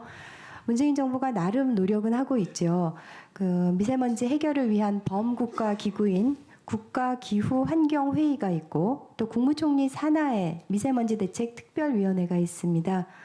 미세먼지 대책 특별위원회는 미세먼지법에 따라서 작년 2월 민관 합동으로 출범을 한 이래 총 20번의 회의를 열면서 나름 적극적으로 일하고 있습니다. 그리고 국무총리 소속으로 미세먼지 기획단이라는 조직도 두고 있습니다. 작년에 전국의 유치원, 학교에 공기정화 설비를 설치했고 또 영유아 노인 장애인 이용 시설에도 공기정화 설비를 지원한 것은 가장 큰 성과라고 볼 수가 있는데요. 지난 12월 한중 환경부 장관이 청천계획 MOU를 통해서 양국 간 대기질 예보 정보 공유 시스템을 구축한 것, 그리고 또 한중일 과학기술 장관회의를 7년 만에 열어서 세계 국가가 과학기술을 이용해서 미세먼지 등 동북아 공동 문제를 해결하기로 한 것도 성과라고 생각을 합니다. 그래서 제가 한 가지 제안을 드리려고 하는데요. 우리나라의 일평균 초미세먼지 권고 기준은 35 마이크로그램 per 세제곱미터인데 WHO 기준은 25입니다. 그래서 초미세먼지 기준을 최소한 WHO 수준으로 강화하는 것도 좀 적극적으로 검토해 주셨으면 하는데 그에 대한 입장 그리고 또 미세먼지 대책에 대해서도 좀 소견을 발표해 주시기 바랍니다. 예, 미세먼지는 이제 우리 국내 요인도 있고 네. 또 해외 요인도 있지 않습니까? 그리고 또 대기 정체 이런 것들이 이제 삼박자가 함께 작용을 해가지고 미세먼지에 어려움을 주고 있는데 아마 국민들께서 일상생활을 하시면서 가장 시급하게 해결했으면 하는 과제 중에 하나가 이 미세먼지라고 생각을 합니다. 그래서 우선은 국내에서 우리가 줄일 수 있는 것은 최대한 노력을 해야 되겠죠. 일본 같은 경우도 보니까 오래 전부터 미세먼지를 줄이는 노력을 끊임없이 해왔더라고요. 그래서 이 부분에 관해서는 국민에게 좀 숨 쉴 수 있도록 해드려야 되겠다. 그런 차원에서 국내 요인을 줄이는 노력을 적극적으로 하면서 이미 중국이라든지 다른 해외 요인에 대해서도 논의를 시작했기 때문에 그 논의도 빨리 성숙시켜서 국내외가 함께 미세먼지를 줄일 수 있도록 노력을 해야 되겠다 이렇게 생각하고요. 이제 그 기준을 이제 국제 기준에 맞추는 게 어떠냐 하는 부분은 사실은 작년입니까 재작년입니까 기준을 한번 상향을 했죠. 그랬는데 강화했죠. 또 이제 글로벌 수준에는 못 미치는데 일단 현재 우리가 정해놓은 수준의 그 목표부터 좀 달성을 하고 그 다음에 조금 더 강화하는 게 어떨까? 왜냐하면 또 뭐 이렇게 목표를 세워놓고 그걸 달성하는 재미가 있어야 또 더 좀 적극적으로 할 거 아니겠습니까? 그렇지만은 하여튼 하루 빨리 현재 우리가 목표로 두고 있는 그 목적지에 도달하기 위해서 최선을 다하도록 그렇게 하겠습니다. 네. 네, 성일정 의원님 의사 진행 발언하시죠. 네, 후보자님 아까 그 답변을 하실 때요. 수입과 지출 이 부분을 제가 말씀드렸을 때 국민시대에 5천만 원을 기부금을 내셨다 그랬거든요. 예. 맞지요? 예, 그렇습니다. 예, 근데 기부금이 아니고 출연금입니다.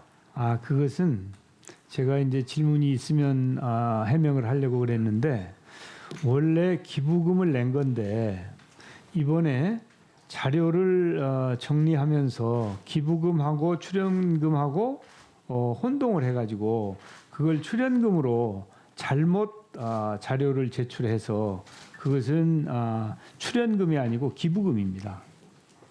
기부금이 맞습니까? 예, 기부금입니다. 그러면 그 기부금에 대한 영수증을 좀 주세요. 왜 그러냐면 의장의 아마 특활비에서 나갔는지 아니면 우리 후보자님의 통장에서 나갔는지 이거 확인을 하면 상당히 그 좀 도움이 되겠고요. 또 지금 여기에 지금 주신 말씀은 맞는 것 같습니다. 임명 동의안 156페이지에 보면 출연금이 있으면 이 부분이 들어와야 되는데 여긴 또 안 들어와 있고요.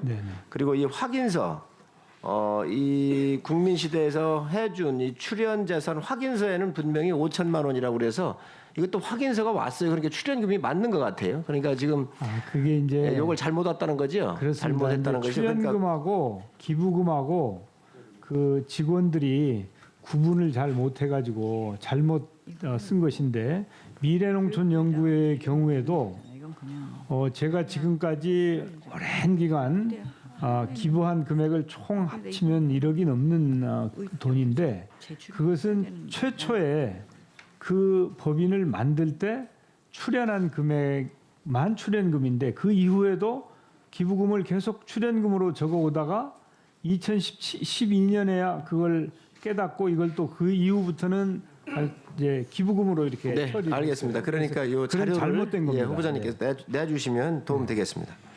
자, 다음은 주호영 의원님 질의하시고 저희가 정회를 좀 하도록 하겠습니다. 예.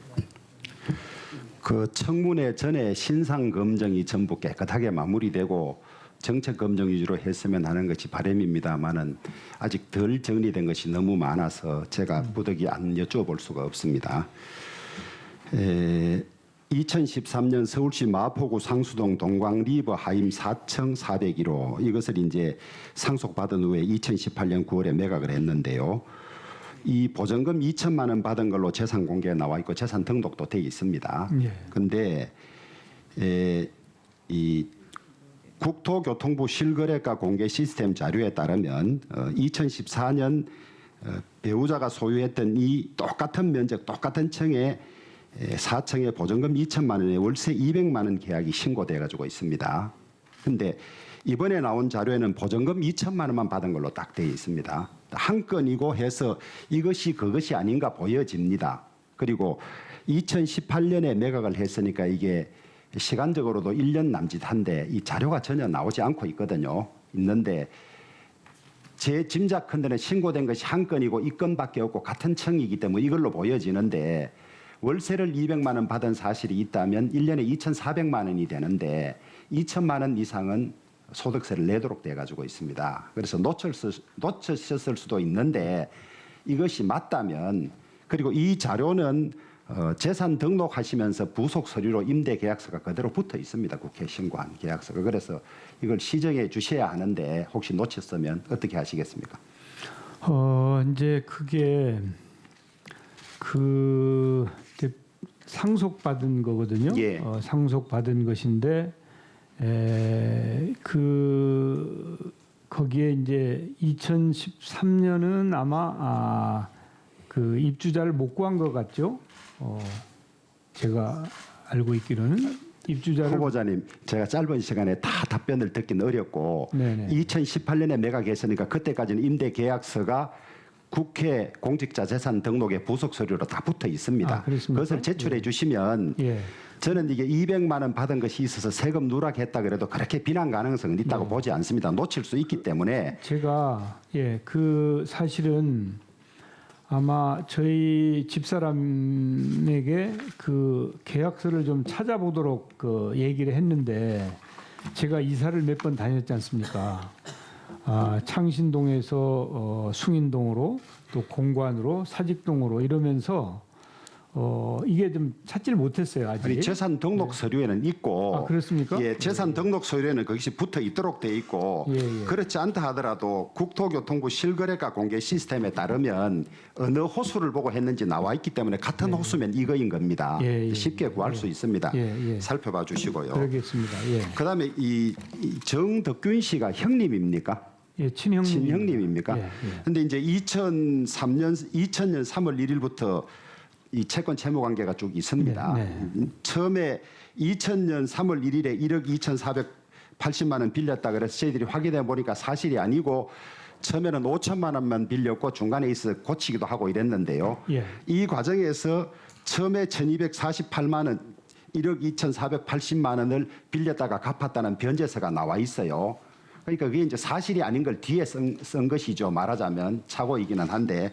근데 이걸 다 합쳐 보니까 한 건이 아니고 3억 얼마인가 돼요. 3억 2천인데 그러면 형님으로부터 19년 전에 혹은 뭐 10몇 년 사이에 3억 얼마를 받았다가 이자도 갚지 않고 언제 갚는다는 이야기도 없고 있다가 이번 12월 9일에 몽땅 갚은 걸로 돼 있어요. 이 어떤 내용의 채권 채무입니까?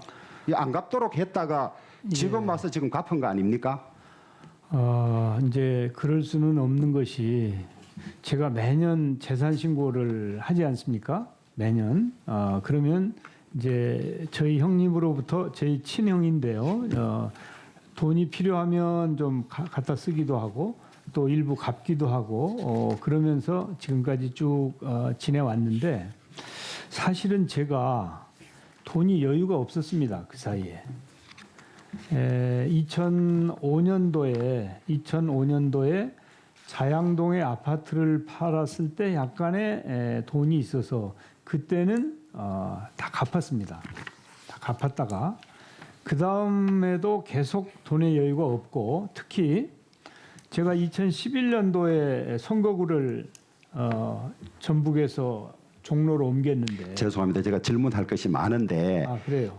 하여튼 그러면 12월 9일까지 3억 얼마의 채무가 있었던 건 맞습니까? 예, 맞습니다. 맞다가 이번에 갚은 것이고 그 전에는 제가 여유가 없어서 갚지 못하다가 저희 배우자가 이 오피스텔 상속받은 재산을 팔아서 자금이 있기 때문에 제가 그간에 가지고 있던 빚을 작년 1년에 5천만 원도 갚고 1억 갚고 5천 갚고 마지막에 저희 형님한테만 남아있던 돈을 다 갚았습니다. 예, 알겠습니다. 예.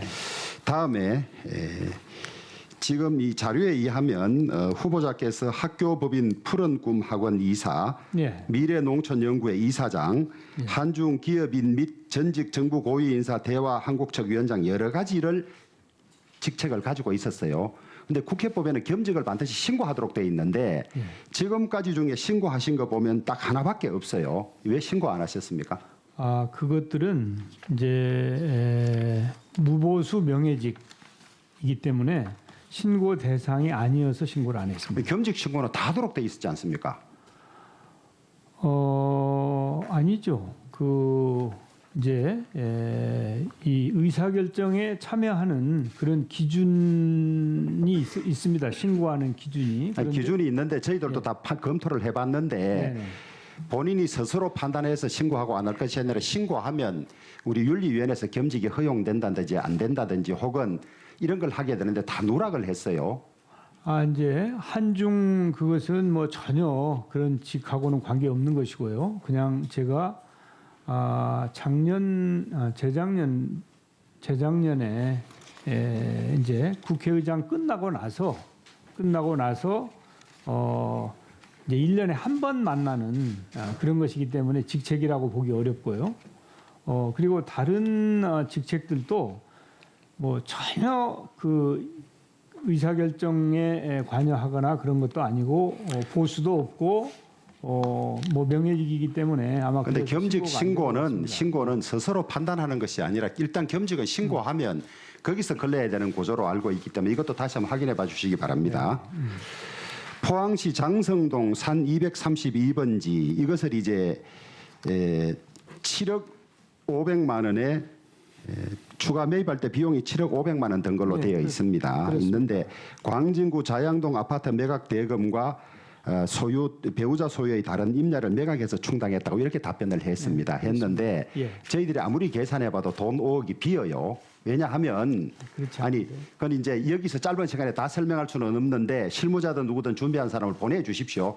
우리가 재산 현금 변동이나 이런 걸 다 따져본 겁니다. 연차에 따져봤는데 어떻게 해도 돈 5억이 어디서 온 것이 잘 없어요. 이 5억이 여기에 들어오면 현금에서 줄어들든지 뭐 딴 게 변동이 있어야 되는데 줄어들기 때문에 그 점은 보내서 좀 확인해 주시기 바랍니다. 내일까지. 그다음에 이제 장남의 재산을 고지 거부를 했어요. 고지 거부와 관련된 것인데 이 고지 거부를 하고 신고한 것이 아니라 2014년 독립생계 유지를 사유로 재산 고지 거부를 허가했는데 3년 후에 고지 거부 허가를 받아야 했으나 2015년 결혼을 사유로 아예 등록해서 제외시켰어요. 근데 이 고지 거부는 독립생계를 해야 되는데 이때 보면 아직 결혼도 전이고 학생 신분이었어요. 그리고 후보자가 우리 아들도 취준생이라 하던 시절에 이것 자체가 누락됐어요. 이것도 한번 왜 그랬는지 해명해 주시기 바랍니다. 내일까지.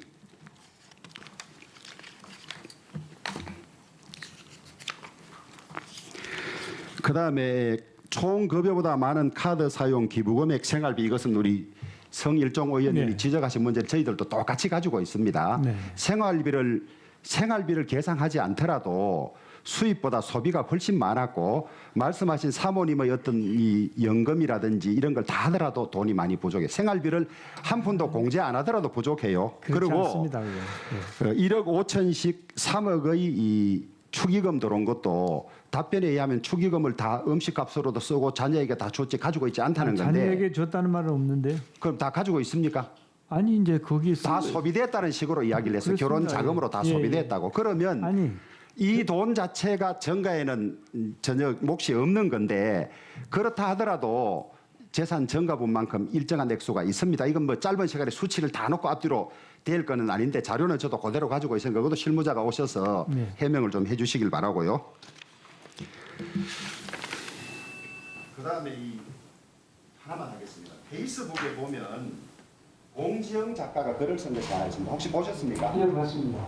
근데 정세균 총리 반대합니다. 봉침 목사가 뭐 이런 내용들인데 이건 무슨 내용이죠? 이제 전주에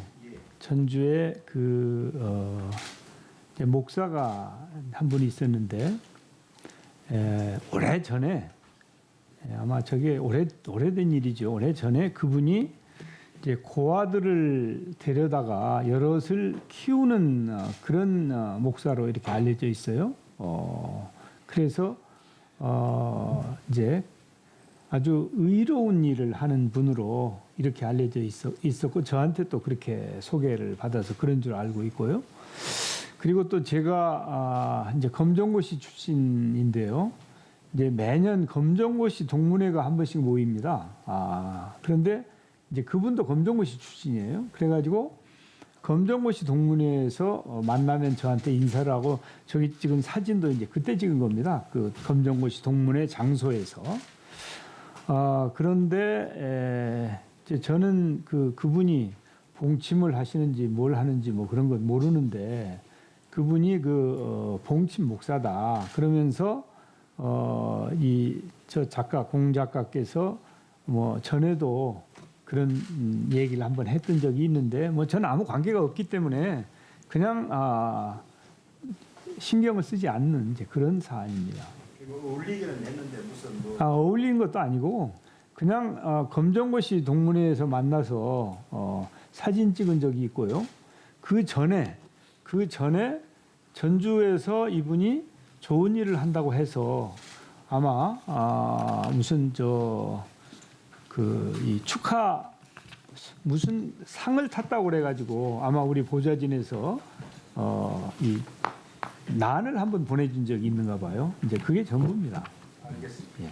나머지는 다음에 진행하겠습니다. 네. 네, 수고하셨습니다. 효율적인 의사진행을 위해서 잠시 정회하였다가 5시에 속개하여 보충 질의를 계속하도록 하겠습니다. 정회를 선포합니다.